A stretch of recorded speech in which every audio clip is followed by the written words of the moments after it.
5 seconds. Start.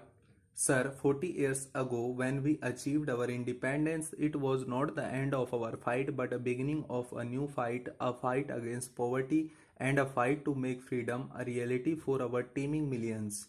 All of us are partners in this great struggle and have to go a long way to achieve our objectives. We have to ensure a better life for our children and find more jobs for our young men.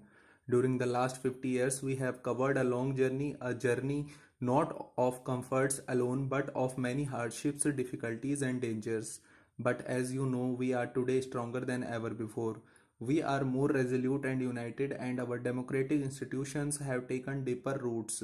However, we have to see that the pace of our progress is accelerated and we fulfill our pledges. As you know, we have made some progress and have a progress of achievements to our credit.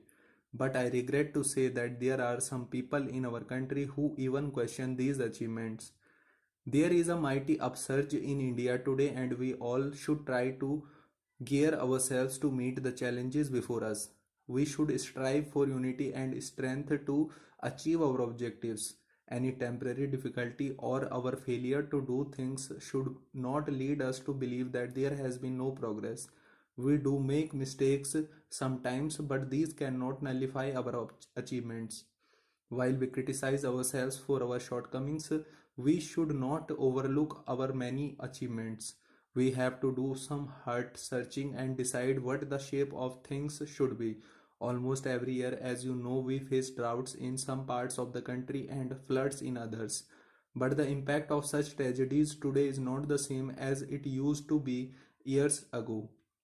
Previously, whenever there was drought in rural areas, there was hardly any assistance from outside. But things are quite different now. We take immediate steps to rush aid to the affected areas and face the calamity unitedly. We cannot prevent the vagaries of nature, but we can always face them unitedly. A significant development we see is the increasing self reliance among our people and a belief that they alone are the masters of their destiny. This is our greatest asset and a source of our real strength. As you know, we have made considerable progress in the fields of agriculture and industry. 55 years ago, when we became free, our condition was really bad and we were full of anxiety. We were faced with so many problems and it looked as if we would not be able to preserve our independence. But these people were proved wrong. We were successful in solving our problems one by one and during these years made significant progress in every walk of life and improved our performance in industrial and agricultural fields. Food production in the country increased, a large number of new factories have come up, and again all the critical and complex problems were solved one by one. Production of steel and electricity has increased. Many heavy machines which we were formerly importing are now being manufactured in the country. The development of heavy industries have enabled us to manufacture other machines indigenously. It is true that our production is largely due to rapid increase in our population. So we are always faced with the problem of how to meet the demand which is increasing day by day. Some people do not see things in proper perspective and try to belittle the achievements. Such persons who close their eyes to the realities are no friends of the people.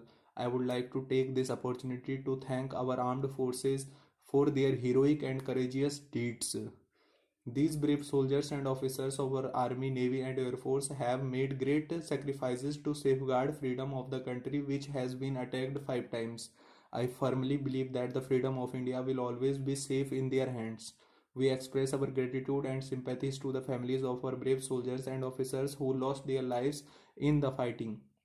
All of us, including our army and police, have to make a united effort to uplift the country. We fully realize that the real strength of a nation depends on its progress, on its ideology, on the unity of its people, on the readiness of its people to make sacrifices. We see a lot of tension in the world today. The real question before us is whether we want to put away our energies in useless agitation and quarrels or whether we want to look into our future and act to make it really prosperous. Today we find restlessness among our youth and others.